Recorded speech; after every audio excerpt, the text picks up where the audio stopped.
Olá, 24 de julho de 2020, confira as principais notícias desta sexta-feira. Ministério da Saúde aponta que 40% da população sofre de ansiedade nesses tempos de pandemia.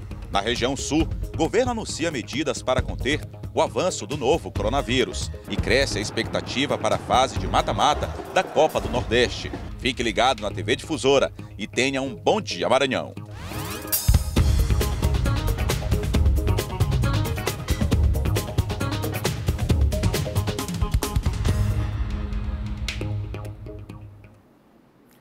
O Bom Dia Maranhão já está no ar, agora 7 horas em ponto, coladinho aqui com Bandeira 2, na TV Difusora. Você se liga, trazendo aqui muita informação, com muita responsabilidade.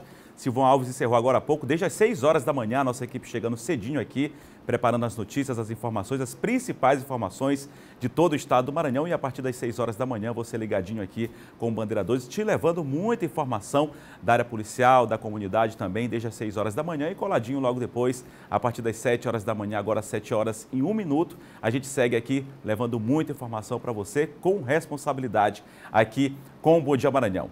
Você se liga até às 8 horas da manhã, a gente levando muita notícia para você de todo o estado, agradecendo o carinho da audiência. Hoje, sexta-feira, fim de semana, sextou, né? E você nos acompanhando aí na sua casa, você que já se prepara para sair de casa, de repente ir ao trabalho, resolver algum compromisso, coloque a máscara, siga as recomendações, é de fundamental importância. E a gente começa o Bom Dia Maranhão de hoje, daqui a pouco tem uma entrevista, inclusive, com o secretário estadual de Saúde, Carlos Lula, para falar das ações que estão sendo desenvolvidas no controle à pandemia do novo coronavírus. A gente lembra, ressalta que isso é um trabalho que tem que ser de todos nós, seguindo as recomendações impostas aí, as recomendações ditas pelas autoridades sanitárias, profissionais de saúde, enfim, para a gente vencer essa batalha o mais rápido possível. Combinado? A gente começa o Bom Dia Maranhão de hoje, começamos essa edição do Bom Dia Maranhão, atualizando os números da Covid-19 no Maranhão, aqui os dados locais, dados repassados pela Secretaria Estadual de Saúde e também no Brasil. A gente que traz as informações todos os dias aqui da externa, né, no ao vivo, a gente está hoje no estúdio trazendo as informações, claro, e atualizando os dados. Confirmados, 111.488 dados confirmados, casos confirmados do novo coronavírus aqui no Maranhão. Esses são os dados locais. Casos ativos, pessoas que atualmente estão infectadas pelo novo coronavírus, 11.797 no isolamento domiciliar, aí estão infectadas, mas estão em casa, claro, com acompanhamento médico dos profissionais de saúde, 11.197.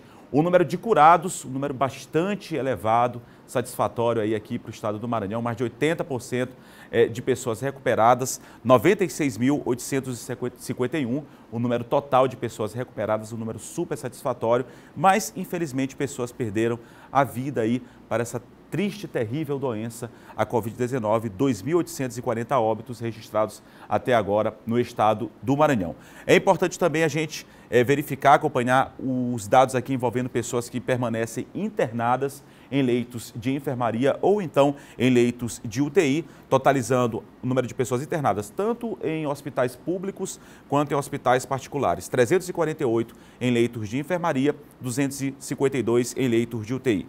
Números das últimas 24 horas em relação à questão de novos casos. A gente começa aqui pelo interior do estado, as demais regiões, fora aqui da Grande Ilha e também do município de Imperatriz. Nas demais regiões, um número bastante elevado ainda, 1.643. Daqui a pouco a gente vai afinar, conversar mais a respeito desse trabalho, principalmente no interior do estado, onde a curva é mais ascendente, mas novos casos continuam surgindo ainda na Grande Ilha, daí da importância de seguir ainda as recomendações. 114 novos casos aqui na Grande Ilha de São Luís, capital, né? São Luís, Passo do Lumiar, São José de Ribamar e também na Raposa. E nenhum caso em Imperatriz, mesmo assim não dá para dizer que já pode-se dizer que já há uma estabilidade, né? Segundo aí pesquisa, levantamento que vem sendo feito, mas não dá para dizer que novos casos surgirão lá no município de Imperatriz. De qualquer forma, é um dado bastante positivo, nenhum novo caso na segunda maior cidade do estado, que é o município de Imperatriz. O Maranhão já realizou mais de 242 mil testes em todo o estado do Maranhão desde o início da pandemia. Agora a gente fala dos dados nacionais, dados repassados aí pelo Ministério da Saúde. São os dados nacionais, é a fonte oficial a ser seguida também, que mostra aí que mais de 2.222.000 infectados, casos aí de novo coronavírus, claro, muitos já recuperados, infelizmente muitas pessoas chegaram a morrer e outras estão aí sendo medicadas, hospitalizadas ou então em casa no acompanhamento médico. O número de recuperados Não é tão elevado como aqui no estado do Maranhão, que já passa de 80%, mas é um número considerado satisfatório também, mais de 68% de recuperados, envolvendo os casos totais, os mais de 2 milhões de casos confirmados já no país. O número de óbitos, a taxa é de 3,7%, né, do número total de casos confirmados.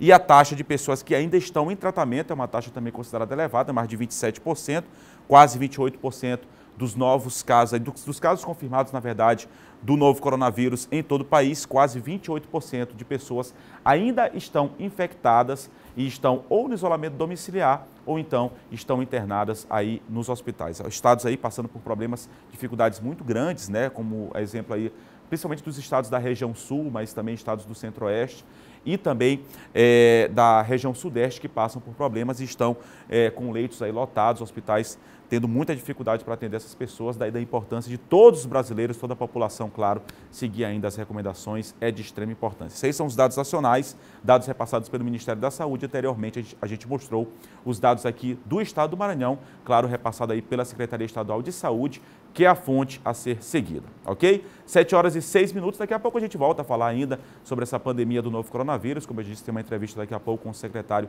de Saúde para falar mais sobre esse trabalho que vem sendo desenvolvido e debater a respeito desses números, tanto aqui na política local quanto na política nacional. A gente segue levando muita informação para você que nos acompanha aqui pela TV Difusora e também agradece o carinho da audiência aí pelas redes sociais, você que nos acompanha, o Bom Dia Maranhão pelas redes sociais. Grande abraço e obrigado pelo carinho da sua audiência e pela sua companhia.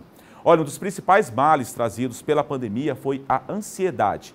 Estudos mostram que nesse período, 4 em cada 10 pessoas apresentou sintomas de ansiedade. Com um detalhe, muitos dos afetados atuam todos os dias para cuidar da nossa saúde. O cenário nos primeiros 3 meses, que o último mês ele deu uma melhorada, mas era como de fato a gente estivesse numa guerra. Faltava insumos, eu estava em uma rede privada e no público, então assim, faltavam insumos de modo geral, equipamentos, mão de obra treinada. Então assim, era dia após dia a gente lutando mesmo para não perder os pacientes, né? Nunca antes cuidar da saúde do outro comprometeu tanto a própria saúde de profissionais.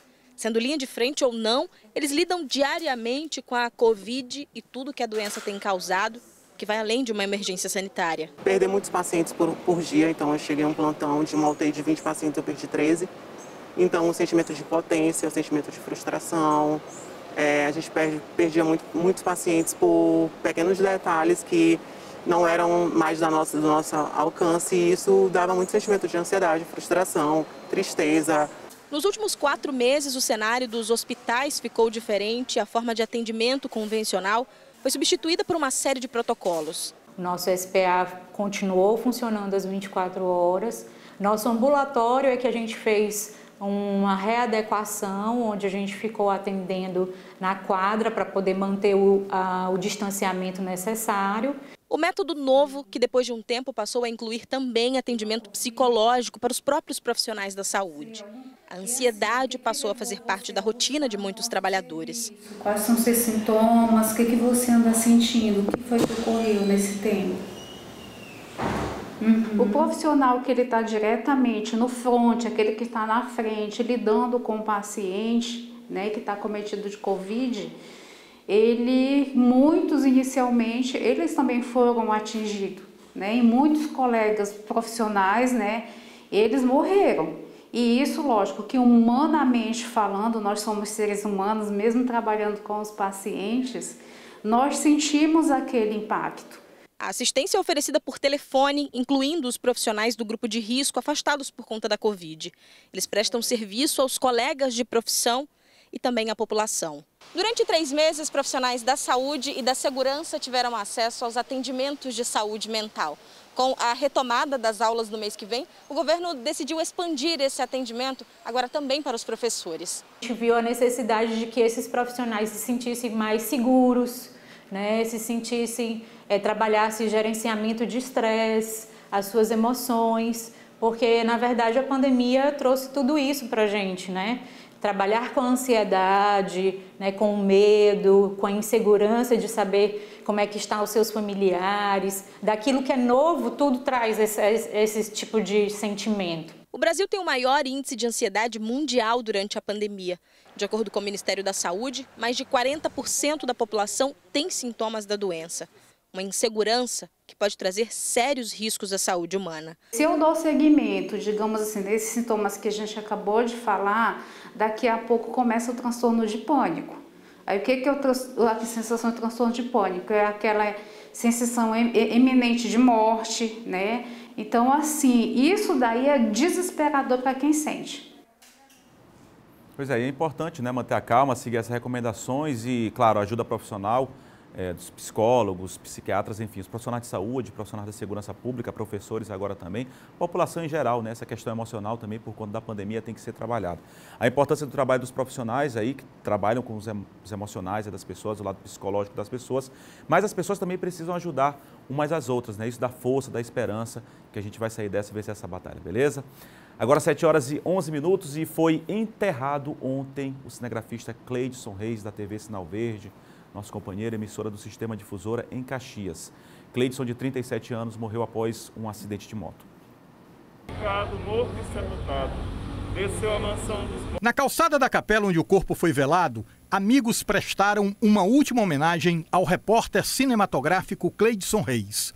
Segura na mão de Deus, segura na mão de Deus. Quando o corpo do jornalista passou de frente ao sistema Sinal Verde de comunicação, onde ele atuava, foi saudado pelos colegas. Cleidson Reis tinha 37 anos e deixou saudade entre os colegas de imprensa. A imprensa realmente está de luto. E o que eu posso falar de Cleidson é que ele era um profissional que sempre tinha vontade de aprender mais e ficava nervoso quando algo dava ruim. A característica dele como nosso companheiro e amigo era sempre de uma pessoa batalhadora, sempre brincalhão. Ele nos deixa muita saudade. Cleidson era um cara muito dedicado em tudo que ele fazia. Como repórter cinematográfico, ele tinha o prazer de fazer as melhores imagens, as melhores passagens. Era o cara que auxiliava a gente. O corpo do repórter cinematográfico Cleidson Reis foi sepultado no mesmo túmulo onde há 8 anos está enterrado o corpo da sua mãe de criação. Fato que foi lembrado por um dos presentes. Chegava em final, já chegava aqui, eu era um rapaz que tinha que limpar para ele, limpa para mim a xarifa. A gente percebeu o dia inteiro as homenagens das pessoas, mesmo em uma pandemia, né, indo homenageá-lo, e também de todo o sistema Sinal Verde de comunicação, vendo toda a manifestação de carinho. Isso marca, de fato, deixa gravado que ele era uma pessoa muito querida. Cleidson é mais uma vítima do trânsito de Caxias. Eu creio que as autoridades do município vão tomar providência sobre esses rapazes que andam trabalhando de moto para ter mais atenção, né? Porque tanto ele tira a vida dos outros como a própria sua vida, né?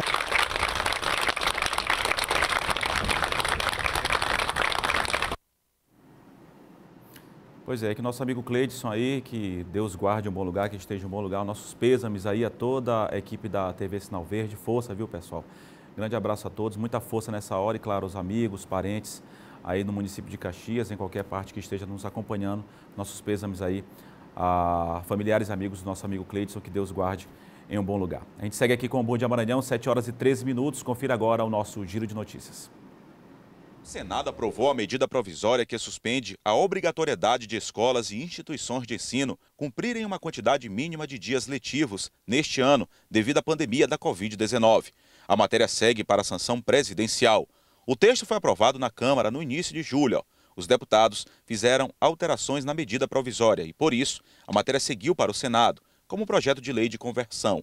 O texto restringe o alcance da dispensa de carga horária enquanto durar o estado de calamidade provocada pela Covid-19. O secretário de Indústria, Comércio e Energia, Simplício Araújo, reuniu com o 3º Batalhão de Engenharia de Construção do Exército Brasileiro para dialogar sobre o andamento das obras de recuperação da BR-135 e sobre a manutenção da área cedida que está sendo usada como base do Exército durante a execução das obras. Foi discutido também sobre a manutenção da área cedida pela Secretaria ao Exército, uma antiga área onde seria instalada a refinaria Prêmio, de responsabilidade da Secretaria, para a construção de uma usina de asfalto no canteiro de obras. Estudantes da Universidade Estadual do Maranhão têm até o dia 27 de julho para se inscrever no Programa de Assistência Estudantil Auxílio Emergencial de Inclusão Digital. O programa vai disponibilizar 5.000 chips, com plano mensal de dados móveis e pacote de dados de 20 gigas mensais. A iniciativa garante internet gratuita aos alunos e, para ter acesso, basta acessar o site www.ema.br.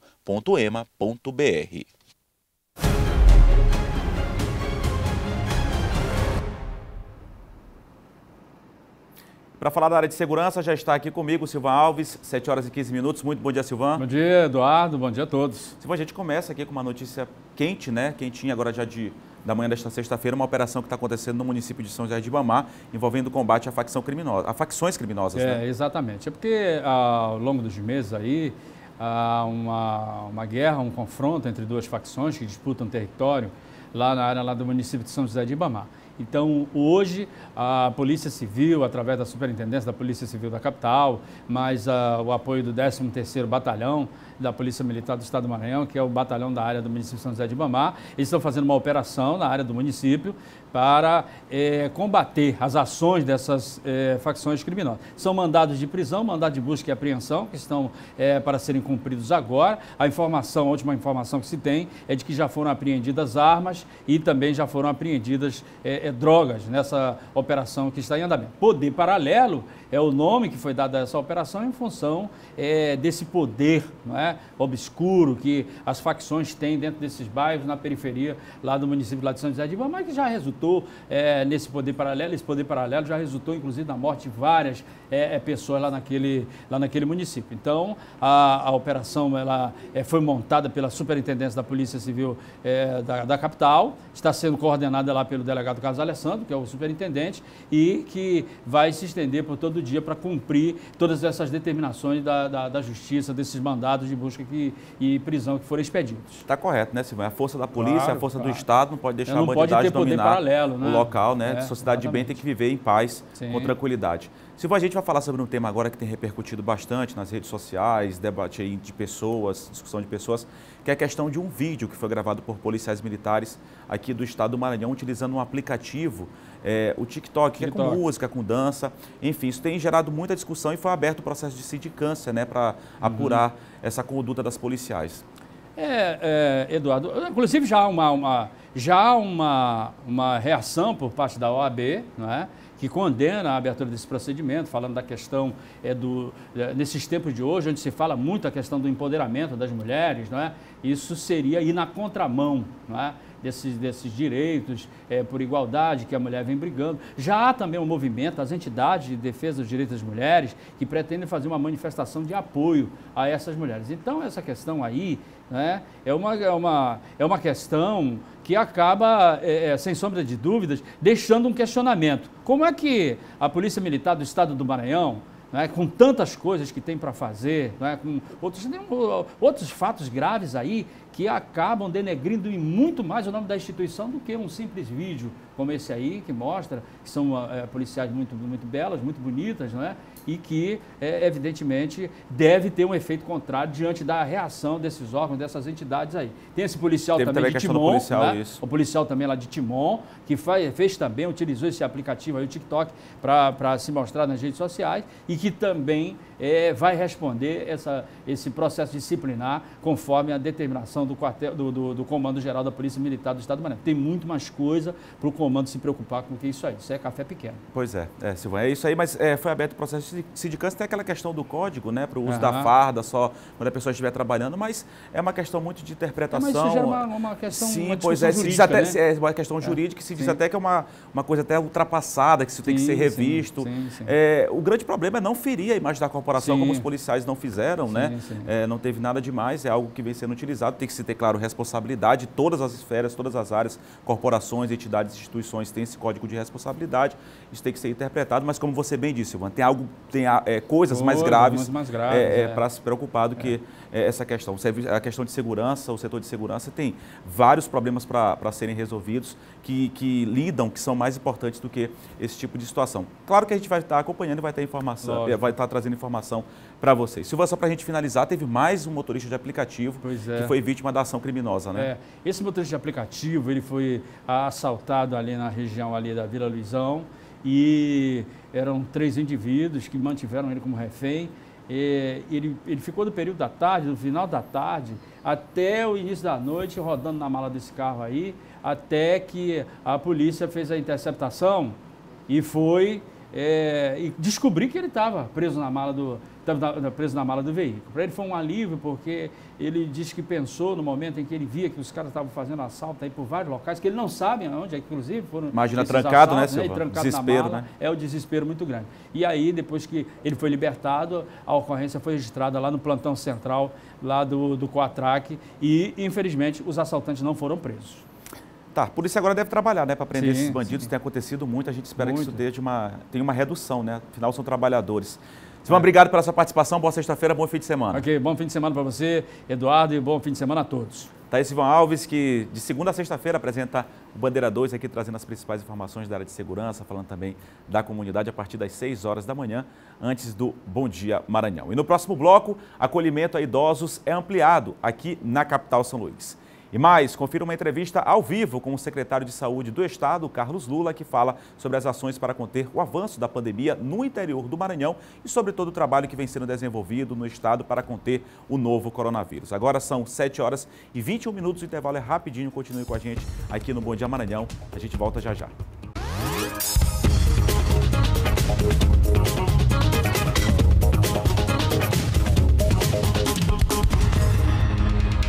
7 horas e 24 minutos, o Bom Dia Maranhão está de volta aqui pela TV Difusora, agradecendo mais uma vez o carinho da audiência aí, você que nos acompanha também pelas redes sociais. E olha, o governador Flávio Dino anunciou nesta quinta-feira em entrevista coletiva que o Maranhão recebeu a doação de US$1 milhão, que será destinado ao enfrentamento do novo coronavírus em todo o estado.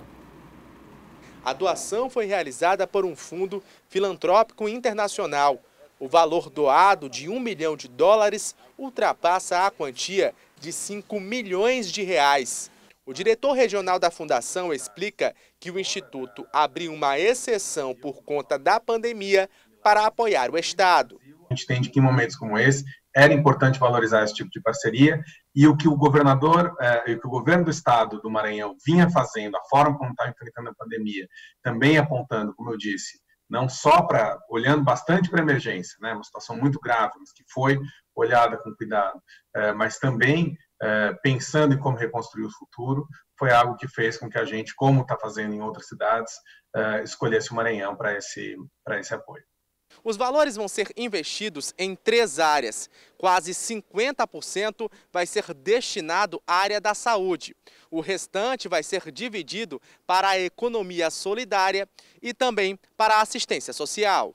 Aproximadamente 5,3 milhões de reais doados pela Open Society. Nós vamos ter aproximadamente R$1,5 milhão, R$1.558.000 traduzidos em compra de medicamentos. Teremos a segunda ação no terreno da saúde, aquisição de equipamentos.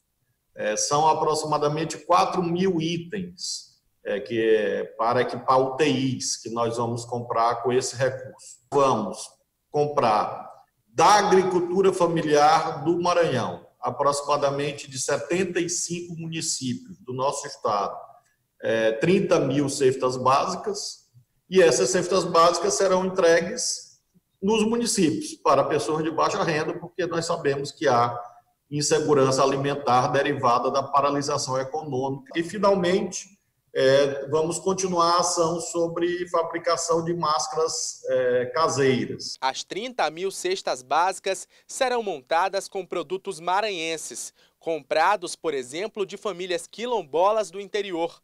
A rede estadual ainda atende mais de 500 pessoas que estão internadas em tratamento para a Covid-19. Mesmo com os números em queda, os equipamentos que serão comprados vão continuar reforçando o sistema de saúde. O governador também informou que participou de uma reunião com o embaixador dos Estados Unidos para tratar da instalação de um hospital de campanha em Bacabal. Fizemos essa reunião. E ele oficializou a doação de um hospital de campanha que será instalado na cidade de Bacabal. Então, nós continuamos com esses esforços de ampliação da nossa capacidade de atendimento, voltada inicialmente para o coronavírus. A gente segue falando aqui no Bom Dia Maranhão sobre o trabalho que vai sendo desenvolvido pelo governo do estado no combate, no controle da pandemia do novo coronavírus. E o governo anunciou novas medidas de combate à Covid-19 na região sul do Maranhão. Sobre esse e outros assuntos eu converso agora ao vivo aqui no Bom Dia Maranhão com o secretário de Saúde do estado, Carlos Lula. Muito bom dia, secretário. Bom dia, Eduardo. Bom dia a quem nos ouve nessa manhã. Secretário, o senhor esteve agora recentemente, chegou de viagem agora, estava na região sul do estado, município de Balsas, e verificou a realidade, principalmente daquela parte do estado, mas claro, o cuidado tem que ser ainda em todo o Maranhão, principalmente no interior do estado. Que tipo de ações o senhor já pode trazer aqui para a gente que devem ser adotadas, principalmente nesses municípios que estão sofrendo agora com o surgimento de novos casos, com mais pessoas internadas? Que tipo de medidas já estão sendo adotadas e devem ser adotadas para tentar conter o avanço aí da doença? É importante a gente destacar que a região de Balsas, ela talvez tenha sido a região com mais sucesso no enfrentamento da pandemia no estado. Ela é composta de 13 municípios e esses 13 municípios praticamente não houve casos durante o transcurso desses 4 meses. Ela está enfrentando o que a gente já enfrentou meses atrás, agora, somente agora. E esse achatamento da curva, essa necessidade de colocar os casos à frente, permitiu que a gente enfrentasse isso com maior tranquilidade. A gente foi ontem, a gente está ampliando em 50% os leitos de UTI. Essa montagem já começa no dia de hoje, na região, porque ela já está há uma semana com 100% de lotação. A gente está mandando médicos também, que vão ficar à disposição do município de Balsas, que é o polo da região, além de medicamentos que a gente está encaminhando, porque há, de fato, uma demanda muito grande na parte ambulatorial. A gente vai encaminhar medicamento para todos os 13 municípios. Mas a região de Balsas, com esse achatamento da curva ao longo do tempo, permitiu que tivesse a menor taxa de letalidade do estado, ela é menor que 1%, ela teve um número de pessoas infectadas pela Covid, proporcionalmente em relação ao estado. Então, são indicadores muito bons. A gente foi fazer essa visita à região, porque, de fato, havia preocupação com a lotação dos leitos de UTI, mas o prognóstico a gente espera aí que dentro de 2 a 3 semanas essa situação já esteja bem mais tranquila e a gente também consiga passar pela doença na regional de Balsas. A gente acompanhava também que o prefeito, o Eric, também pedia, o senhor também, secretário, e as autoridades ali, os profissionais de saúde, solicitando que as pessoas também precisam aí seguir as recomendações, a população do município de Balsas, daquela região, justamente para conter, que foi o que aconteceu aqui na grande ilha de São Luís. Aqui a gente percebe que a curva está mais controlada, bem como no município de Imperatriz, mas há uma preocupação muito grande, secretário, das pessoas, porque a gente percebe que tem muitas pessoas já saindo de casa, com a flexibilização do comércio normal, a questão econômica também tem que girar, mas tem muitas pessoas que já saem de casa sem a máscara, se aglomerando, não mantendo o distanciamento social recomendado, e se fala muito em questão de segunda curva, que até o governador Flávio Dino falou que não acredita e torce, inclusive, a torcida de todos nós para que não aconteça. Mas o que a Secretaria de Estado vem fazendo e como é que ela vem pensando essa questão para evitar uma segunda curva, claro, contando com a ajuda da população? Então, Eduardo, isso é importante a gente entender que não dá para empurrar a teoria dentro da realidade. A realidade se impõe. Então, assim, a realidade é que ainda não houve uma segunda onda, né? Não houve um segundo aumento de casos, como se esperava que pudesse acontecer. Até agora, mesmo com a flexibilização do comércio, a gente tem uma estabilidade de casos. Mas essa estabilidade de casos e a diminuição dos nossos leitos, a ocupação dos nossos leitos hospitalares, seja de enfermaria, seja de UTI, não pode levar ao erro da gente achar que já venceu a doença. Não venceu. A gente não tem vacina ainda, né? Se a gente não tem vacina, a gente também não tem, por consequência, a imunidade coletiva. O pessoal chama aí de imunidade de rebanho.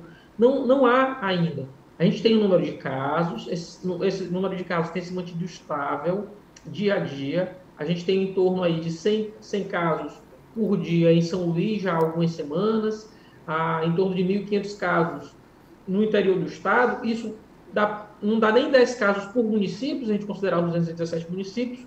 Não é um número alto. É um número que a gente consegue controlar com nossa rede hospitalar, mas a gente tem que pensar que a gente não pode estar brincando de loteria. Essa doença, pelo menos no Maranhão, ela mata em torno de 2,5% dos infectados. Então ninguém vai estar torcendo aqui para ser infectado. De cada 200 pessoas, 5 vão a óbito. Pode ser você, pode ser alguém de sua família, pode ser um amigo seu, um conhecido seu. Então ninguém quer ir a óbito. Então a gente pede cuidado para a população. Em Balsas houve restrição, inclusive, de venda de bebida alcoólica. O pessoal lá estava brincando muito, né? Fazendo festa em chácara, em sítio.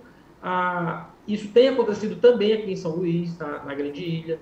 A gente pede a compreensão das pessoas exatamente para isso, para evitar esse tipo de conduta, sob pena de, aí sim, a gente poder ter uma segunda onda e um número de casos bem alto. A gente sabe, sobretudo a população mais nova, ela acha que é imortal, né? Ela acha que não vai morrer, acha que não vai pegar doença, ou acha que se pegar doença vai pegar da forma leve. Bem, não é bem assim. Infelizmente, a gente perdeu vidas, perdeu pessoas novas para a doença, pessoas com um pouco mais de 20 anos de idade, sem nenhum tipo de comorbidade. Então, a gente pede para a população prudência, né? Uso de máscara, manter distanciamento social e fazer higiene correta das mãos. Isso ainda é o que vai nos salvar da doença. Secretário, a questão do estudo sorológico, já teve início o projeto piloto? Como é que está essa fase aí do estudo sorológico, que é outra importante etapa aí no controle da pandemia? O estudo sorológico teve o projeto piloto no dia de ontem, foi um sucesso. Então isso quer dizer que na segunda a gente começa com tudo, né? Já nos 69 municípios do estado. Então a gente espera em 2 semanas já ter esses resultados colhidos. Provavelmente na 3ª semana a gente já vai fazer a divulgação dos resultados. Esse estudo sorológico vai permitir mapear a doença. Tem sempre a pergunta, de fato, quantos maranhenses foram infectados pela Covid-19? A gente sabe, sempre trabalhou com a margem alta de subnotificação, que acontece em todas as pandemias, não só no Maranhão, mas em todos os países do mundo. E a gente precisa fazer esse estudo para saber que caminhos a gente vai traçar para combater a doença agora, nesse segundo momento. Os primeiros estudos da Universidade Federal de Pelotas apontou aí no Brasil uma subnotificação de pelo menos 6 vezes o número. Então, é como se a gente tivesse algo em torno de 600 mil maranhenses que teriam tido contato com a doença. Daria quase 10% da população do estado. Isso pode ter acontecido e a gente só vai ter essa resposta com o estudo sorológico, que vai mapear o contágio do vírus aí em todas as regiões de saúde do Maranhão, em 69 municípios, e aí a gente vai ter a partir de como a gente faz, igual pesquisa eleitoral, que o pessoal possa entender, a gente faz aí mais ou menos 4.100 pessoas terão seu sangue colhido para a gente fazer a proporção disso para a população do Maranhão de modo geral. Secretário, só para a gente finalizar, agora como secretário de Saúde do Maranhão e também como presidente aí do CONAS, que é o Conselho Nacional dos Secretários de Saúde, a gente viu agora há pouco, recentemente, que o Tribunal de Contas da União identificou que o Ministério da Saúde gastou cerca de 30%, da totalidade dos 100%, gastou apenas 30%, cerca de 30%, segundo o próprio Tribunal de Contas, no combate à pandemia. Como é que o senhor avalia esse dado e como é que está esse diálogo do Ministério da Saúde, até como presidente do Conselho Nacional de Secretários, como é que está esse diálogo do Ministério da Saúde com as secretarias estaduais, esse direcionamento para controlar a pandemia? A gente percebe que alguns estados estão descontrolados, aqui no Maranhão está mais controlado, e outros estados também já há um avanço nessa questão do controle. Como é que está esse diálogo entre o governo federal e os governos estaduais? A gente tem tentado aproximar os governos estaduais do Ministério da Saúde. Tem tido um diálogo franco e aberto com o Ministério, inclusive para criticar. Por exemplo, não faz o menor sentido ter dinheiro, recursos disponíveis e o Ministério simplesmente não conseguir executar esses recursos, né? Isso, de fato, demonstra a ineficiência, nesse caso, do ponto de vista financeiro. A gente precisa desses recursos para o enfrentamento da pandemia. A gente tem hoje uma preocupação especial com o centro-oeste e com o sul do país. Na semana que vem, eu estarei em Brasília, a gente vai ter uma reunião de todos os secretários de Estado com o ministro Pazuello. Eu fiz esse convite a ele anteontem, ele de pronto já confirmou presença. Então, na quinta-feira da semana que vem, eu estarei lá em Brasília, exatamente para tratar desse enfrentamento da doença, colocar todos os pontos de dificuldade dos estados, não só essa mais ação do orçamento, mas, por exemplo, hoje a gente tem falta em todos os estados da federação do kit intubação. Falta medicação hoje para a gente intubar pacientes. Isso é gravíssimo.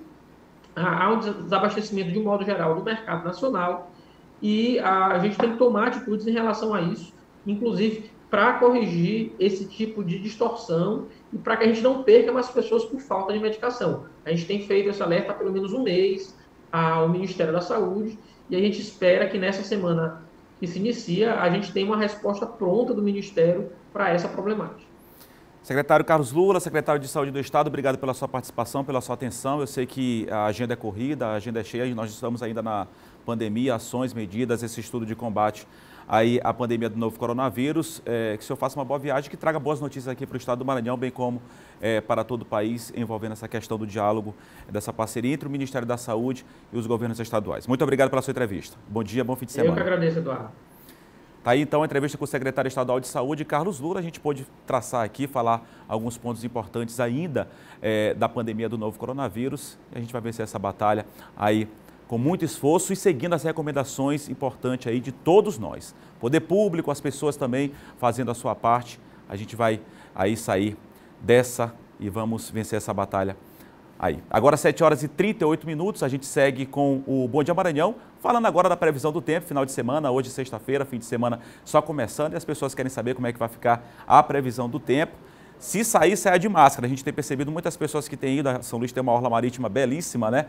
Mas se sair, saia de máscara, tente evitar aglomeração, tranquilo. Se for para tirar a máscara, apenas para consumir algo. Não fique passeando sem máscara, que não é recomendado. E a gente começa justamente aqui pela capital São Luís, previsão para essa sexta-feira, parcialmente nublado, com possibilidade de chuva isolada. Tem feito muito calor durante a semana, algumas chuvas rápidas, principalmente aqui na capital maranhense, nessa parte norte do estado, mínima de 26, máxima de 32 graus. Seguimos para a cidade de Imperatriz, parcialmente nublado e baixa probabilidade de chuva, mínima de 21, máxima de 35 graus, calorão. As pessoas também precisam seguir as recomendações, está havendo a flexibilização na cidade de Imperatriz, mas é importante ainda o uso de máscaras, viu? Mínima de 21, máxima de 35. Cidade de Caxias, parcialmente nublado e possibilidade de chuva isolada para essa sexta-feira, os termômetros oscilando entre 23 e 33 graus, tempo firme, né? Em boa parte do Maranhão. A gente muda aqui, segue para outros 3 municípios maranhenses, previsão do tempo ainda para essa sexta-feira, cidade de Bacabal, parcialmente nublado e tem baixa probabilidade de chuva lá no município de Bacabal, quer dizer, não deve chover, segundo a meteorologia, mínima de 23, máxima de 34 graus, as cidades todas aí acima de 30 graus, né, calorão.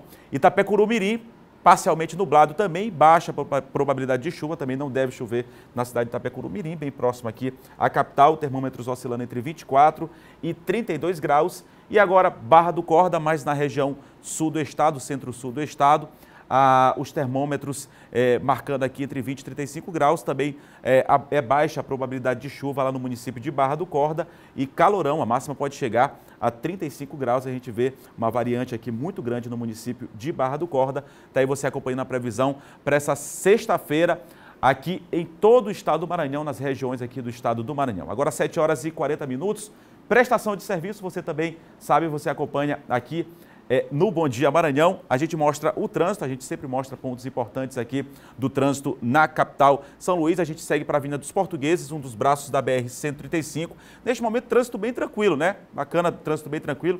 Um fluxo bem maior aí em relação ao outro lado, das pessoas deixando a área Itaquibacanga com destino aqui à região central da cidade, bem maior mesmo, né? Fluxo intenso neste momento, as pessoas que deixam ali os bairros da área Itaquibacanga, grande abraço a todos, ali Anjo da Guarda, Saviana, Fumacê, Gancharia, são vários bairros, Vila Embratel, vários bairros aí na área Itaquibacanga, mais de 60 bairros, e a movimentação intensa neste momento, viu? Final de semana já começou com fluxo grande de veículos nesse sentido, o outro um pouco mais tranquilo.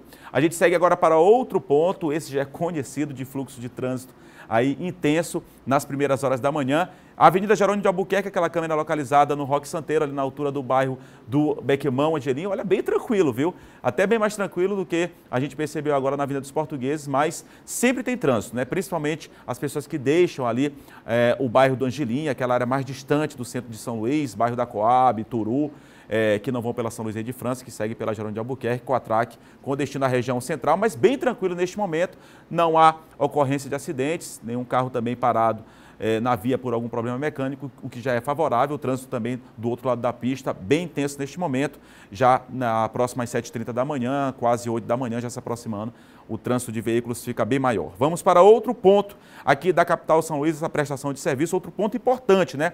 De grande fluxo de veículos também, semelhante a Jerônimo de Albuquerque, trânsito também bem intenso dos dois lados da pista, sem qualquer tipo aí de ocorrência, felizmente aí para as pessoas, sem nenhum tipo de problema no trânsito. O pessoal tem que dirigir com tranquilidade, não é isso? Sexta-feira, fim de semana, chegando, Ponte Bandeira Tribuzzi, ali acesso a Carlos Cunha, as pessoas também deixando essa área do Calhau, de Aracati, com destino à região central, bem mais tranquilo. No outro sentido, fluxo maior de veículos, as pessoas deixando aqui o bairro da Camboa, a região central da cidade, com destino aos bairros aí mais distantes do centro da capital. Mas trânsito bem tranquilo neste momento, fim de semana tranquilo aí na Ponte Bandeira Tribuzzi. Agora a gente segue para outra ponte. A gente vem acompanhando, né? Maré cheia já nas primeiras horas da manhã, essa imagem bonita que essa câmera mostra aí na outra ponte, né? A gente mostrou agora há pouco a Ponte Bandeira Tribuzzi, agora a ponte do São Francisco, Ponte José Sarney, também conhecida como Ponte do São Francisco. A gente percebe, volta a dizer, quando vai chegando próximo às 8 horas da manhã, o trânsito fica bem mais intenso. A gente que acompanha, né, o trânsito todos os dias ao vivo na externa, percebe que o trânsito já fica um pouco maior, passado aí das 7h30 da manhã, já se aproximando das 8 horas. Mais tranquilo, felizmente, sem nenhum tipo de ocorrência, sem nenhum tipo de problema, e o sol brilhando forte. Um grande abraço a todos aí que estão acompanhando a gente em casa, que vai pegar o trânsito daqui a pouco. A gente mostrou 4 pontos importantes. Grande abraço a todos aí. Todo o pessoal que trabalha, os agentes de trânsito lá no sistema de monitoramento, controle e monitoramento da Secretaria Municipal de Trânsito e Transportes, que todos os dias auxiliam a gente nesse trabalho e nessa prestação de serviço que a gente leva até vocês. Grande abraço aí ao pessoal da Secretaria Municipal de Trânsito e Transportes. E olha, no próximo bloco tem expectativa para as quartas de final da Copa do Nordeste, o nosso guia cultural dando dicas para a sua diversão em casa nesse fim de semana. Tem também a participação de Joe Coutrin, trazendo os bastidores da política. Agora 7h44, o Bom Dia Maranhão volta já já.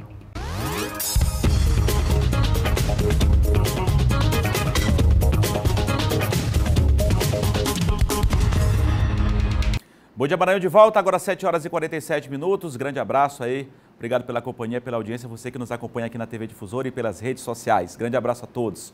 E uma das preocupações nesse período de pandemia tem sido com as pessoas idosas. Em São Luís, o acolhimento desse público será ampliado. Veja na reportagem. O espaço em fase de adaptação, já que vai ser próprio para receber pessoas idosas, acima de 60 anos de idade. Estão sendo construídos mais quartos e a estrutura está sendo montada para melhor atender o público desta faixa etária. A casa que conta até com uma área de lazer para os idosos. Um espaço que está sendo criado com todo o cuidado. Nesse momento agora, a instituição está fazendo a fase de adaptação em conformidade com a resolução da vigilância sanitária, da Anvisa. Aqueles pequenos detalhes fazem toda a diferença. A casa de acolhimento terá capacidade para abrigar até 20 idosos e contará com o trabalho de uma equipe multidisciplinar, formada por vários profissionais da área da saúde. O fisioterapeuta, assistente social, psicólogo, articulação com a equipe da saúde, né, com a geriatra, com a equipe que fica no entorno de toda a área, que é a equipe do Melhor em Casa, a equipe do PSF. Então, de todo esse conjunto de ações para que esse idoso possa ter o melhor espaço possível, que lembre sua casa, seja um lugar aconchegante e cheio de cuidados que exige nessa idade. A previsão é que a obra seja concluída já no próximo mês, em agosto, e a casa seja entregue na data do aniversário aqui da capital maranhense, no dia 8 de setembro. Para a chegada dos idosos, todos os cuidados estão sendo tomados com a questão da adaptação, mas também em época de pandemia, seguindo todos os protocolos sanitários. Por conta do momento que nós estamos, então essa casa também ela vai iniciar com protocolos sanitários específicos. Aqui a gente vai ter 2 acessos diferenciados, um para o público externo, outro para os residentes. Então todo esse grande projeto está agora na fase de implementação.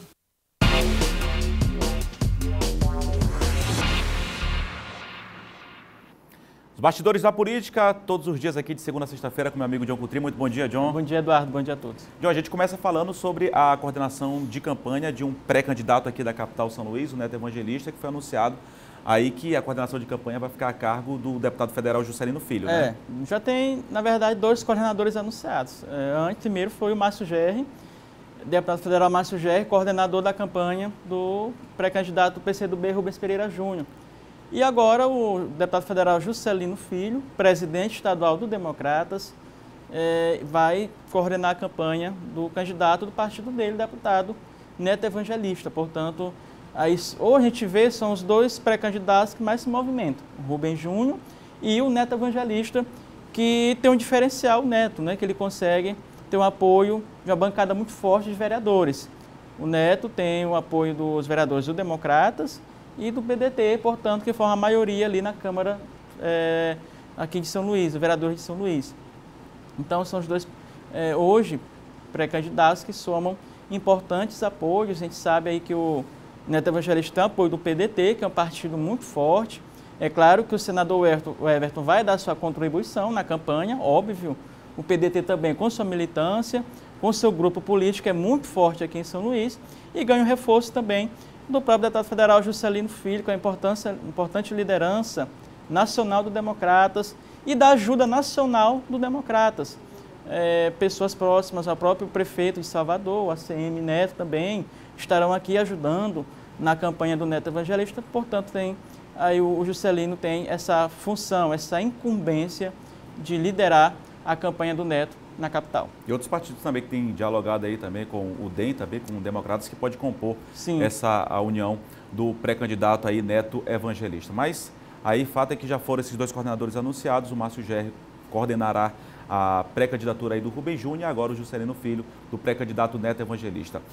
John, a gente vem acompanhando, claro, o debate local, mas falando também da política nacional, essa questão da defesa do governador Flávio Dino de uma união progressista contra desmandos, né, que vêm sendo realizados aí por parte do governo federal, na visão do governador.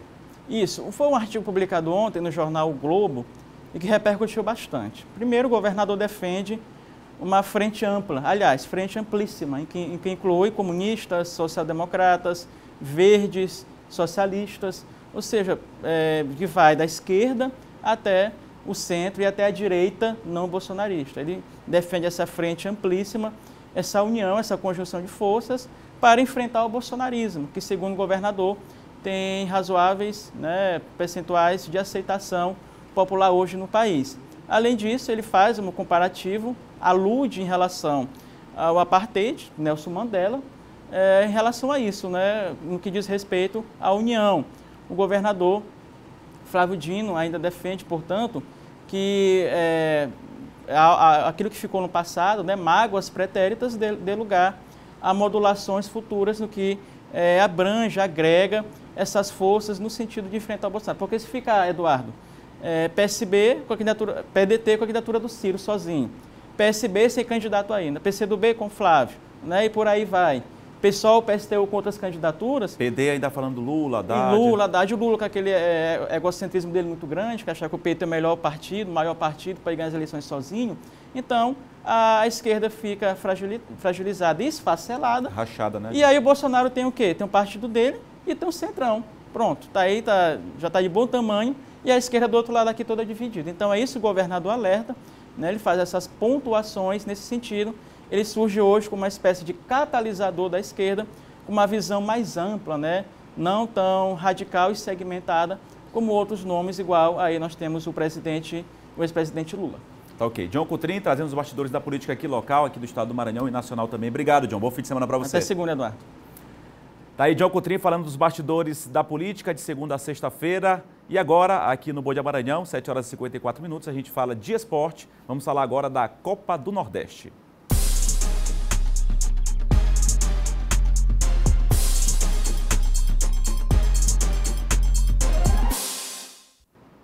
E amanhã a bola vai rolar pelas quartas de final da Copa do Nordeste. A TV Difusora vai transmitir Ceará e Vitória a partir das 15 para as 4 da tarde, portanto 3h45 da tarde.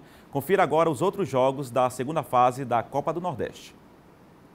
Em Salvador, o Fortaleza, que venceu de virada ao América na última rodada por 3-1, vai pegar o Sport Recife, que se classificou depois do empate em 1-1 com o Confiança. O jogo acontece no estádio Barradão. Já o Bahia, que aplicou uma goleada que eliminou o Náutico, tem pela frente o Botafogo da Paraíba, que se classificou após empate com o Vitória da Bahia. A partida vai ser disputada no estádio Pituaçu. Em Feira de Santana, no estádio Joia da Princesa, o time do Confiança vai pegar pela frente o Santa Cruz, que na última rodada da fase de grupos venceu o River de Teresina.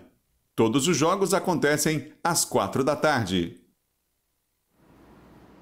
Pois é, só lembrando que as semifinais serão disputadas na terça e na quarta da próxima semana, ainda sem estádios definidos. As finais em ida e volta acontecerão nos dias 1º e 4 de agosto. Amanhã, futebol aqui na tela da TV Difusora, às 3h45 da tarde, você vai acompanhar grandes partidas aqui da Copa do Nordeste, só clássico, e a gente transmitindo ao vivo às 3h45 da tarde. Vale a pena acompanhar, se liga na TV Difusora. A todos, uma ótima sexta-feira e um bom fim de semana. A gente se vê.